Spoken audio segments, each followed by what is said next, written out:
This rapper made their own language. They made their own lore. They made their own world. This rapper deleted it all. This person is none other than Yabujin. She wants to take my soul. Angel in disguise, baby, what you gonna do? Knife at my back, silver armor in the room. Baby, I don't wanna go, I don't wanna go. Took her by the hand, baby, I don't wanna go. Angel in disguise, baby, what you gonna do? Sword in my hands and I'm getting into you.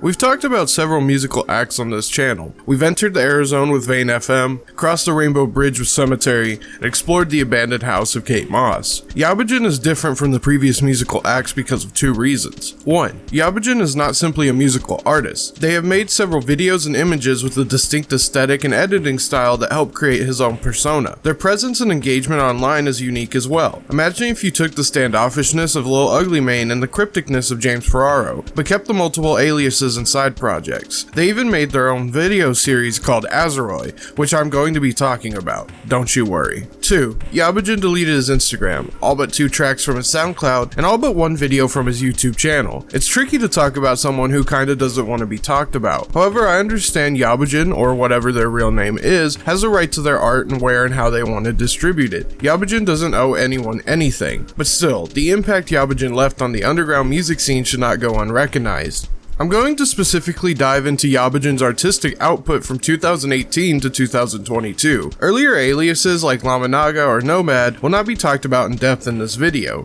but in the description I've included some links to some archive playlists below as well as a link to a dating sim. I promise it'll all make sense later on. Without further ado, this is Yabujin. November 22nd, 2018. The first video in the Azeroy series was uploaded. The title of this episode is Ways of the Surgeon. First and foremost, you should know that the Azeroy series is performed in Yabujin's own constructed language called Azroyska. Some fans on r/Yabujin and a fan Discord were able to decipher what some characters and words mean. Thankfully, Yabujin was courteous enough to have the video subtitled in English. In the first episode, we follow 2 characters, one in white text and another in red text. Red text's voice is distorted and demonic sounding, while white text talks normally. White text has a key to the gates of Azeroy. What is Azeroy? Azeroy is described as a place where everyone is happy and there is no broken bones. Later on in the video, white text tries to create life by spraying a stump, but then white text bleeds. What white text created couldn't survive. Red text calls what white text created an abomination and scolds white text. White text decides to take the abomination's soul to Azeroy.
The The video aesthetically features a lot of overlay edits and GIFs. White Tech's eyes are also shown, which sets the tone and vibe of what is called a netcore video, which is an aesthetic of Windows XP era 2000s internet. Even the pixel quality of the video is maxed at 480p. This would be the only Azeroth episode until we start off 2019 with Azeroth 2. This episode starts with White Tech's ashamed of what has happened in episode 1 and their inability to create life. White Tex mentions that they were given one more chance to create something. This one follows White Tex, who is on a train to Viraga El Yora to go to some base boosted outdoor rave. On the train, we follow White Tex as he has a flashback to 3 years ago. In this flashback, we learn White Tech's name, Geheda. Geheda in the flashback is talking to their friend Velier. Velier and Geheda's conversation is vague. Even Velier's subtitles are hard to make out due to the video's low quality.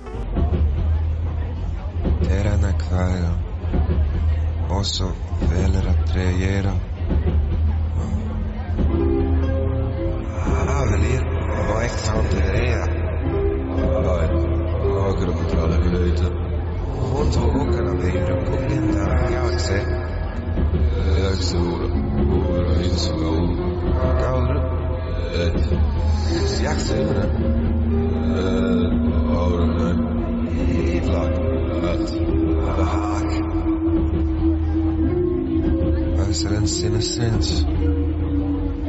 Ja, usenist tom. Fuck. Let it go, what's going on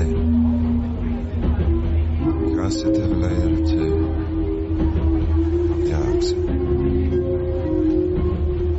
May 3rd, 2019, Episode 3 is uploaded. This one marks a noticeable change in the series. 1 and 2's highest quality was 480p. Episode 3 and onwards is 240p. We follow Geheda making video calls with 4 unnamed individuals, whom I'm going to call Mr. W, Mr. X, Mr. Y, and Mr. Z. Mr. W warns Geheda to beware of something unspecific. Mr. X answers and gives Geheda a code for Mr. Y. Geheda calls Mr. Y and asks Mr. Y about the bird. Mr. Y says to Geheda that foolish beings die sooner or later. After that, Mr. Z calls Geheda and warns them that they will be getting their system cleaned. Geheda says they're going to be safe. Mr. Z doubts. Finally, Mr. Y calls Geheda back and they are read. Mr. Y tells Geheda that there are no birds here and that this realm is a joke.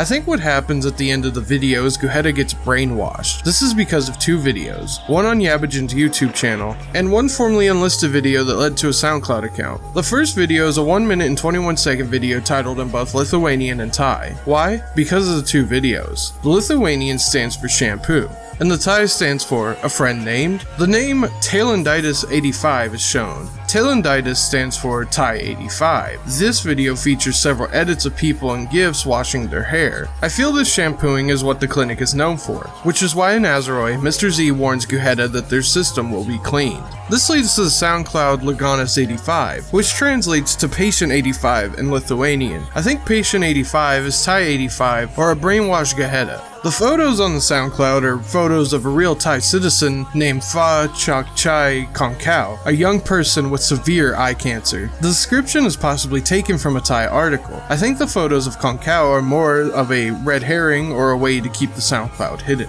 The only track on the SoundCloud is Draugas Vardu Sejustas, which stands for a friend name. Going to the video and description, it leads to a track performed by Thai 85. I think Thai 85 is Geheda post brainwashing. As Thai 85, Geheda raps in a cryptic and droning style. The top of the video has Geheda's eyes at the top of the screen, similar to Azeroth 1 and 2. In the song, Geheda mentions a lighter and burning, and in Azeroth 1, lighting a fire is essential for creating life.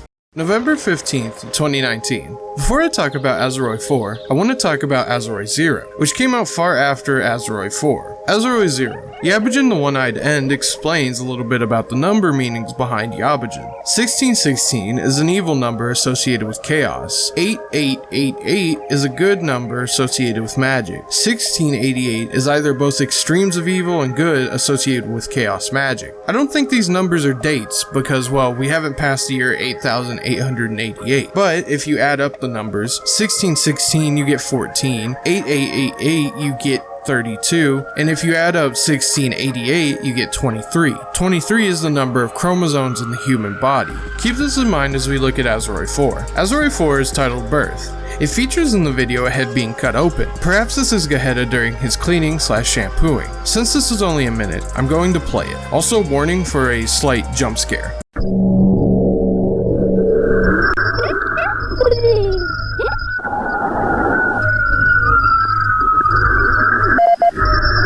Vetere od modra, Hatsevera lir vatske, Gekla berber, Berdzokare, Betrega katsuigo, Basilik vetre, Kazer fora noje belfiedra, Latsegukidora banai, Ohailik peristat. Peristat zuima pure. Duiga manfrenda. Et ogrova bigo. Jurdelik manjangego. Jurdelik.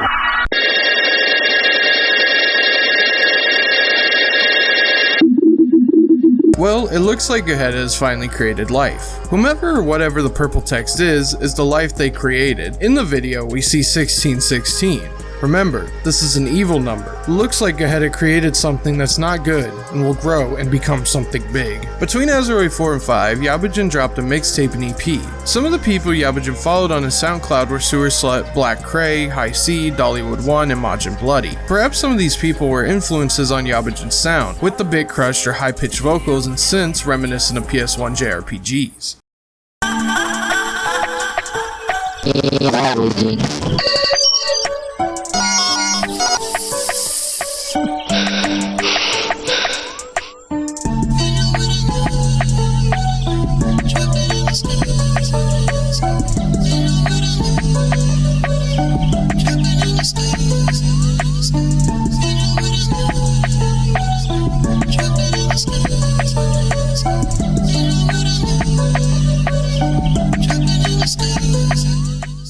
We will first be taking a look at Flash Desire. This is an 8-track mixtape capping at around 17 minutes. There are 3 big intextual references on this mixtape, one being the Love Hina dating sim RPG developed by Anthony Harrell and Robert Harrell. This is referenced in track 2, Drugs in Her Room. The track is a short drum and bass track. Lyrics describe a moment in the Love Hina dating sim fan game where a player can take drugs in Madako Aoyama's room. Also, Madako is on the album cover too. The second reference is North Korea, with references to Kim Jong-un and the Republic throughout. He even has a tattoo of the North Korean flag on his chest. I feel his references to North Korea are similar to West Side Gun and his references to Hitler. The whole Hitler wears her mask, man. You know, the title, man, was just, I wanted to come with, you know, some of the grimiest but flyest shit I could come up with, cause like, that's basically my whole style, you know. Just the grimiest, flyest shit I can think of, so, you know, everybody was already used that Devil Wears Prada, and I'm just like, you know, I want to flip that right there. Like, that was something, I just wanted to come with somebody that as soon as you hear, you be like, yo, that shit's crazy, but fly at the same time, so that's how I really came up with it, you know what I'm saying? The third and final big reference is Karchia, the World of Fate. This is a tactical strategy RPG PS1 game made in 1998 by Atlas. The 7th track, Rebus, is named after the land the game takes place in. The tracks I like are the first 5, and after that the last 3. North Korean Narcos, Rebus, and the title track are pretty mid, a little too atmospheric compared to the previous tracks. Now how does Flash Desire connect with Azeroth? Well, 2 big reasons. 1, the angel with the knife. The angel Angel of the Knife is Gaheta. People in the medical field are often called angels. For instance, Clara Barton, the founder of the Red Cross and Civil War nurse, was called the Angel of the Battlefield. And even Florence Nightingale, a nurse during the Crimea War and founder of modern medicine, was nicknamed the Angel of Crimea. Also a phrase associated with surgery is going under the knife. Surgeon with a knife, angel with a knife. The word angel is used 72 times in the whole mixtape. Second reference is the album cover itself, but we'll get to that soon.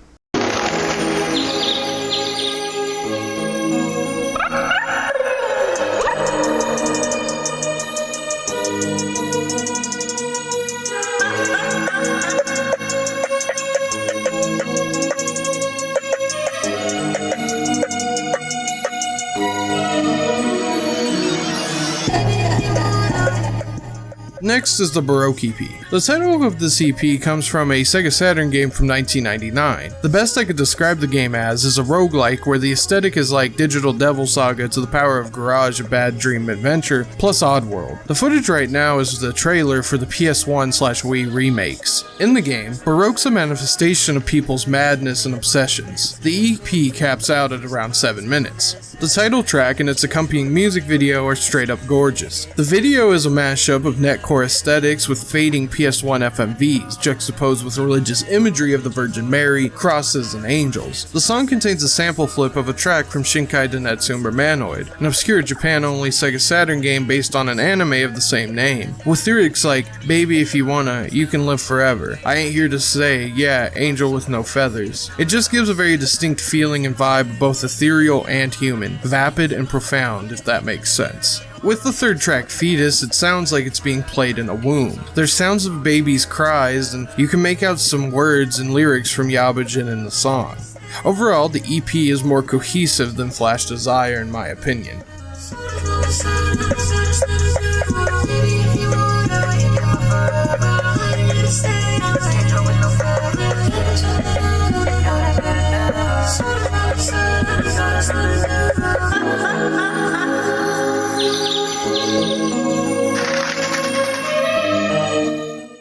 June 5th, 2019, the 5th episode of Azeroid drops, this one called Virtual Birds. We see a brainwashed Gaheta as Ty85, now talking to an unknown character whose text is in green. Ty85 asks the green text if birds look at people's faces. Ty85 mentions a body of water that they saw that looked so cold and they could barely keep their mouth closed while looking at it. Ty85 then starts to have memories of the events of Azeroid 1. If you remember, that is where Gaheta mentions that his realm is cold and ideal to ice skate. What Ty85 saw was a frozen lake. Ty85 mentions that the frozen lake was calling his name. Also, we have an appearance or a memory or transmission from Red Text from episode 1 of the series. Red Text mocks Ty85 that their child misses them, referencing the abomination that Gaheta created in episode 1.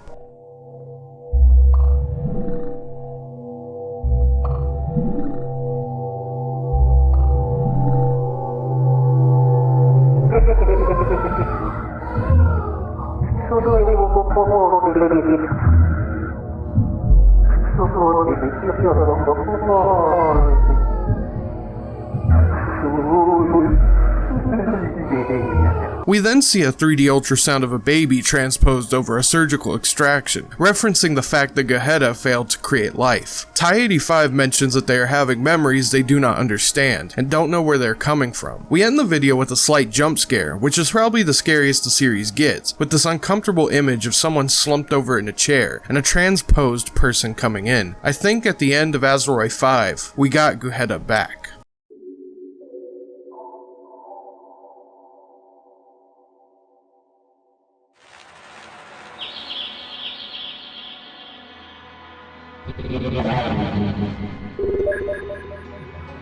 جراحي أزمني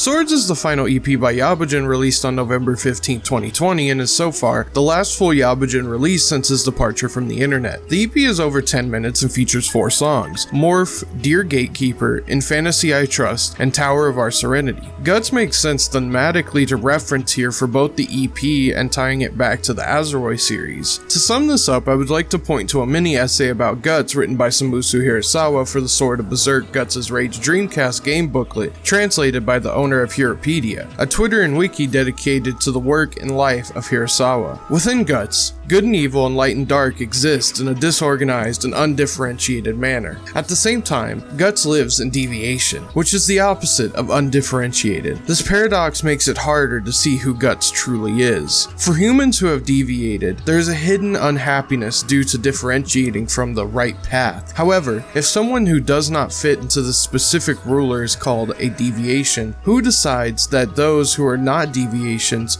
are the right path? Deviations contain everything that is not the right path, and therefore is something more diverse. And the right path is, again, a poor deviation that differentiated from something that is more diverse. You can see the motif for the deviation and undifferentiated in Berserk within classical theater at Ball or Japanese folklore. They are completely different from Western tales where the good and evil are clearly defined. That is, they are more like a merciful battle to bring those who have differentiated as darkness, such as phantoms and evil spirits, from the world defined in confusion back to the macrocosm of the world. The large sword that Guts carries is also the sword of mercy that cuts off and releases those who are defined as darkness and evil in a world of normalcy. When Guts swings his sword at the darkness that gathers around him, behind the act of disconnect, separation, and obliteration, there always seems to be a recursion. Someone who is not an American hero, someone who is not a hero that sacrifices oneself for values, ideals defined by something other, someone who is not a messenger for normalcy, set to destroy deviations. An unlucky monster that exposed that normalcy is the deviation from something better, and goes in a pilgrimage to recur back to that something.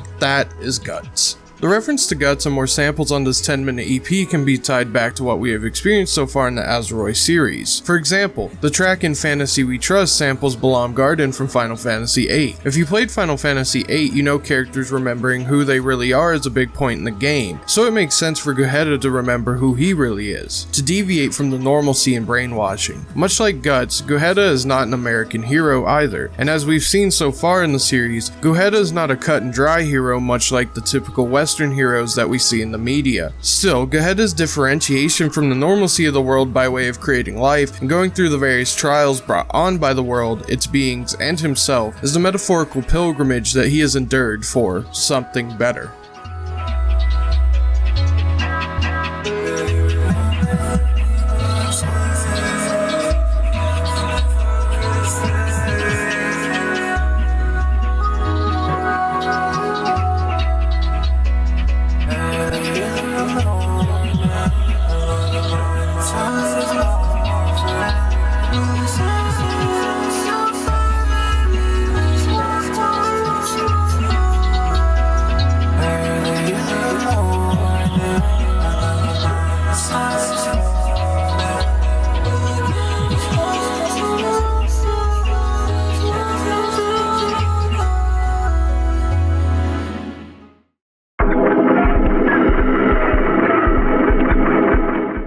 I want to take a moment to talk about Azroika. After the release of Swords, 2 videos dropped in 2020. One called Enter Sword Web DX and Enter Claw Web DX. I'm not going to go over the events of these videos because there's no voice acting and only text. I'm also not going to translate Yabujin's conlang because I think it isn't a complete language because of its purpose and construction. Conlangs require a lot of effort and understanding of linguistics and how to use rules to create something people can use. I would like to show a hypothesis I have of how I think Azroika was made using Awkwards. Awkwards is a word-generating website creating words. However, this site doesn't create grammar, syntax, or morphology. You might be asking, but there are some words that look and sound similar to other words, like Santa Claudia kinda sounds like SoundCloud, or Berta sounds like bird. When I typed the same vowels and consonants found in Romantic languages into Awkward, the words were similar in structure and design to the words in Azroika. I think Yabujin got a list of randomly generated words from Awkward, assigned the generator transliterated words to words in English. I would assume English because the Azuroi series has English subtitles. For example, let's take a look at Yoshimi-ish created by this episode's writer Telophaze for a crash course in awkwards. Here are some of the words in Yoshimi-ish, and we will be translating the phrase "I reheated my leftovers" as "Ri Aiue Zaya Zoke." Yes, it's swapped words, but there are no known compound words, like Zoke is not Zo, which would be left, and K, which would be over. However, in order to make it appear to be a language, whenever I use the words "I reheat my" or "leftover," I would have to use the same words in Yoshimi-ish. Swap Yoshimi-ish for Azroika and you got the same thing. Beusa modre Eurota meinieksa Giekla erjagvel ranax Gik atjetso kare. In Azuroi 6, we see Geheta writing letters to their mother. Geheta talks about not being alone under their skin. They talk about finally being able to create life. This life they have created is named Yate, which was purple text back in Azuroi 4. Now in the video, we can make the connection to Azuroi 1 that red text is mother. If we look at red text as a mother berating their child, Geheta, it makes more sense. Also, the only other character to refer to Geheta's creations as abominations is red text. At the end, we see that Geheta writes to their mother that they have surpassed them and warns them not to play with gods in purple text. Purple text like Yate. Also, if you remember the covers of Flash Desire and Swords, the tan creature is Yate. Then, at 2 minutes and 45 seconds into the video, this happens.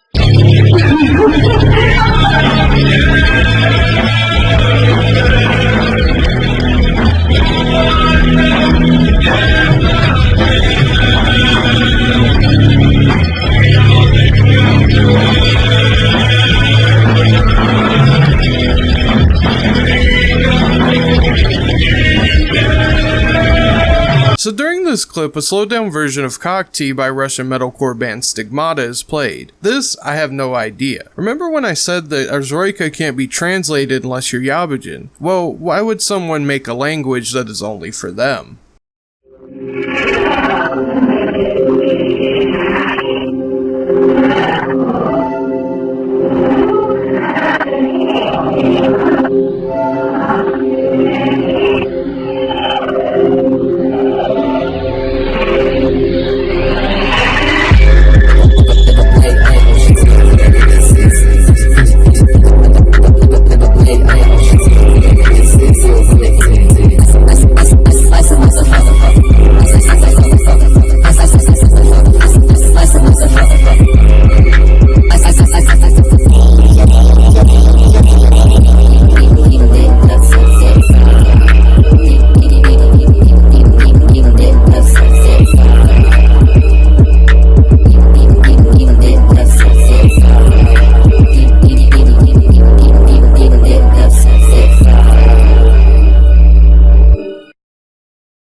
During the writing and process of this video, we believe that Yabujin's videography and discography is a hypersigil. A sigil itself is a symbol that can be created with a specific intention or means to achieve certain goals that has magical properties. Hypersigils, a term coined by comic book writer and author Grant Morrison, is an extended body of work, mainly art by means of literature, contemporary art, or in this case, music and videos. The point of a hypersigil is to create an extended piece of art and focusing on it so much that it manifests into revolving around your actual real life. For example, Grant Morrison's own hypersigil is a comic book he wrote and created called The Invisible, a comic published by the Vertigo imprint of DC Comics that follows a team within the Invisible College, a secret organization who fights against the physical and psychic oppression of a race of interdimensional alien gods who have already enslaved most of the Earth's population without humans even realizing it. Grant Morrison stated that while writing for The Invisibles, and as the series eventually continued on, Morrison's life became more like the plot of The Invisibles itself. Tying this back to Azuroi and Yabujin's discography, this is purely speculation, as we don't know and honestly don't need to know about Yabujin's life, so it is impossible to tell if this was all created as a hypersigil. But I can see where several plot points in the Azuroi series and themes within Yabujin's music feel more deeply personal than that of a typical artist's body of work, and the recurring themes of life, good and evil, light and dark, and even Yabujin's name translating from Japanese to adoptive father further drives home how Yabujin's body body of work could be interpreted as a hypersigil. The last two Azeroi videos even serve as a callback to the whole series, with Azeroi 7 connecting back to the DJ Gairota Zhao alias, and Azeroi 8 calling back to all of Yabujin's projects, thus creating a massive hypersigil to promote creativity, life, and creation itself.